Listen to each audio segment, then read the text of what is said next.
एक बार भगवान बुद्ध जेतवन विहार में रह रहे थे। भिक्षु चक्षुपाल भगवान से मिलने के लिए आए थे।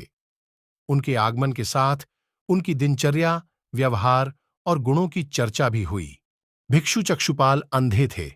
एक दिन विहार के कुछ भिक्षुओं ने कुछ मरे हुए कीड़ों को चक्षुपाल की कुटी के बाहर पाया और उन्होंने चक्षुपाल की निंदा करनी शुरू कर दी कि उन्होंने इन जीवित प्राणियों की हत्या की। भगवान बुद्ध ने निंदा कर रहे उन भिक्षुओं को बुलाया और पूछा कि क्या तुमने भिक्षु को कीड़े मारते हुए देखा है?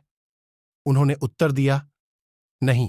इस पर भगवान बुद्ध ने उन साधकों से कहा कि जैसे तुमने उन्हें कीड़ों को मारते हुए नहीं देखा, वैसे ही चक्षुपाल ने भी उन्हें मरते हुए नहीं देखा और उन्होंने कीड़ों को जानबूझकर नहीं मारा है, इसलिए उनकी भर्त्सना करना उचित नहीं है।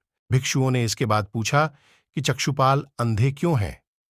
उन्होंने इस जन्म में अथवा पिछले जन्म में क्या पाप किए? भगवान बुद्ध ने चक्षुपाल के बारे में कहा कि वे पूर्व जन्म में एक चिकित्सक थे। एक अंधी स्त्री ने उनसे वादा किया था कि यदि वे उसकी आंखें ठीक कर देंगे तो वह और उसका परिवार उनके दास बन जाएंगे।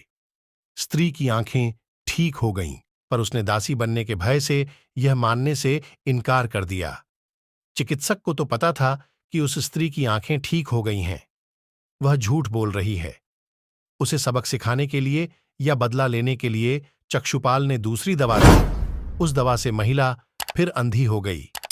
वह कितना ही रोई पीटी, लेकिन चक्षुपाल जरा भी नहीं पसीजा। इस पाप के फलस्वरूप अगले जन्म में चिकित्सक को अंधा बनना पड़ा।